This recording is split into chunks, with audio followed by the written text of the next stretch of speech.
Hi guys, I'm Dr. Mara Weinstein. I'm a board-certified dermatologist. I've been practicing dermatology for over a decade now, and we just got into how Beyoncé in her 40s is keeping her skin looking so youthful and healthy and glowing. And so check out my last video. We talked all about at-home skincare, optimizing your morning and your nighttime routine, and now we're transitioning over to what we can do in the office. That's simple, affordable, and maintainable, because that's the most important thing. Any sort of anti-aging or de-aging regimen has to be maintainable so you can look as good as you feel. Otherwise, you're just not going to do it. So, and I get that as your physician and also as somebody who wants to educate others on what things they can do to maintain their skin in the office when they see a dermatologist or board-certified provider. So first things first, in-office procedures don't have to be complicated. It can really just be 3 simple things that need to be done. So I like to call this BFF, like your best friend forever. And that's really a great way to remember what it is that you should do in the office to maintain your skin over time. So the first is Botox. Botox is a neuromodulator. What it does is prevent the muscles from talking to the nerves so that the expressions, especially those negative expressions that you make on a routine basis,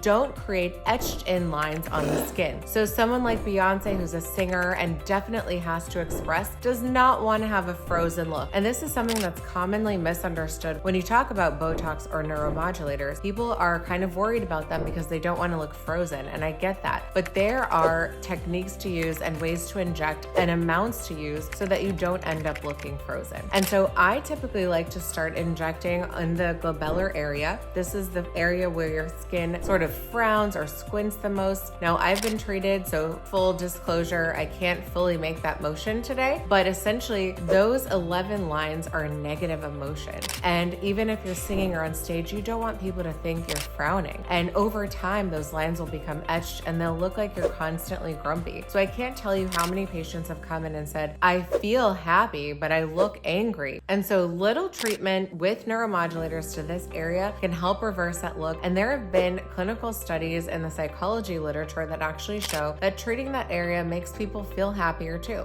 So just a little bit of neuromodulator in this area as a step 1. So really that's it for your neuromodulator or Botox. I would recommend just treating this area. If you have to start somewhere, if you want to maintain long-term and don't want to get carried away, this is a great place to start. Other areas we can inject are the crow's feet, the forehead lines, the DAOs are those muscles that make you turn your mouth upside down, or the frown muscles. And we can also treat the muscles along the neck. Now, these areas to me are less important for maintaining that youthful look. I think just addressing that frown area is a good place to start. And for someone like Beyoncé, who's a singer, she obviously wants to be able to move the rest of her face naturally. And so these aren't necessarily areas that need to be treated on a regular basis. And that brings me to the time that Botox or neuromodulators last. So most last about 3 to 4 months. And in the clinical trials, that was the time period in between treatments to get the full effectiveness of the product. Now, some people, especially if it's your first time, it might last a little bit longer. So I've seen it last up to 5 or 6 months. And there is a product on the market called Daxxify that's marketed to last about 5 or 6 months as well. So for planning purposes, I would plan to see your dermatologist for neuromodulators 3 times a year or every 3 or 4 months or so, just to stay on track. The next thing in the BFF acronym is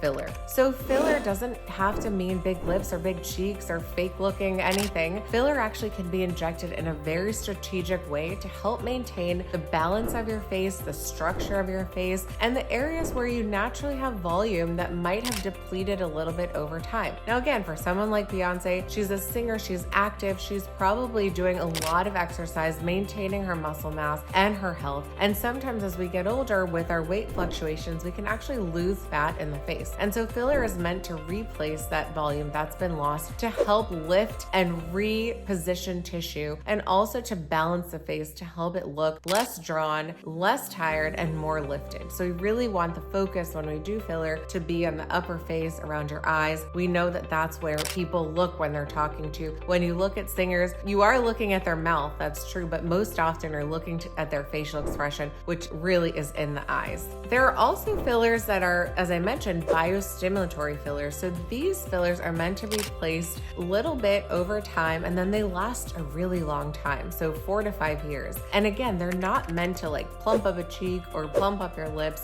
or do anything like that. Over time, they'll actually help to rebuild your own collagen and elastin so that your facial structure is maintained. Biostimulatory fillers like Sculptra or Radius are great to start with because over time, again, you can maintain your facial structure without looking blown up or getting carried away with filling certain areas without paying attention to the whole picture, which is what we really need to do, kind of that zoom out approach and making sure that we're being honest with ourselves and we still look like ourselves. So something I tell my patients to do is bring in an old picture of themselves and we'll sort of scrutinize it and see what's changed over time. And that way when we inject, we can really recreate that face they used to have rather than creating something different or new or something they saw on a social media filter. And I can assure you, Beyoncé does not bring in social media filters and ask to be tweaked in certain ways. She's looked so natural and pretty much the same over all these years. And so it's so important, in my opinion, to maintain your natural look, but just to tweak where you can along the way and also to stay ahead of it. So the last thing in the BFF acronym is fractionated laser. So I would like to expand this category to laser in general or energy-based devices. And really there are two types of energy-based devices that would be to your benefit to stay on a routine with them, to keep your skin, your collagen production going, and just keep your skin looking glowy. The first is a fractionated laser. This umbrella of fractionated lasers, there are so many benefits. Fractionated lasers help to resurface the skin. They deliver heat down into the dermis of the skin where your collagen producing cells are, and they help to promote that cell turnover process and create what we call MENS on the top layer of the skin, which stands for microscopic epidermal necrotic debris. So this is all that dead skin that has been extruded through the skin after being stimulated with a heat-based laser in a fractionated manner. So these lasers can help with pigment, texture, scarring, wrinkles, fine lines, everything under that category. And so even in darker skin tones, fractionated lasers can be safe when operated by individuals who are highly trained in the use of lasers. So I wouldn't send Beyoncé to just anybody. I would send her to a board certified dermatologist who is fellowship trained in the use of lasers and injectables. Another thing lasers can do is help clean up dyspigmentation. So we talked about how in darker skin tones, you can have more areas of dyspigmentation on the face. So you have some dark spots, some light spots, some red spots, and lasers can really help even out that skin tone, again, when in the right hands and used properly. The other category of energy-based devices that I suggest to integrate into your regimen, especially if you're in your 4th decade, it's super important. How many times have I heard patients say, oh, I really love my jowls? Nobody says that. They're all concerned about their face falling and their jowls forming. Well, here's a pro tip to help prevent the progression of that. Use an energy-based device that helps with skin tightening. So there are many in this category. There's ultrasound-based devices, there are radio frequency-based devices, there are even some devices that stimulate muscle and deliver radio frequency. So anything under this category of skin tightening is gonna be your best friend for maintaining your facial structure so that down the road, you don't have to go under the knife. I'm in the world of minimally invasive over here, so if you don't want to go under the knife or have surgery, then this is the place you wanna be. So skin tightening devices, for example, like the SoftWave. So we have SoftWave in our office. It is an ultrasound-based skin tightening device. It delivers heat in the form of ultrasound waves at a depth of 1.5 millimeters under the skin. We treat the entire face and neck to help with that skin contraction, building more elastic fibers and building more collagen so that over time your skin doesn't want to fall like you have probably seen it start. This is a great way to reverse that process and also to maintain the structure of your skin. So if you stick to all the things we talked about, a little bit of neuromodulator, a little bit of biostimulatory filler, fractionated lasers to help clean up textural issues, pigmentation, and also a skin tightening device, I promise you your skin's gonna look as amazing as Beyonce's does when you're 43. Thanks so much for watching. Make sure you like and subscribe below and share with your friends if you thought this was helpful.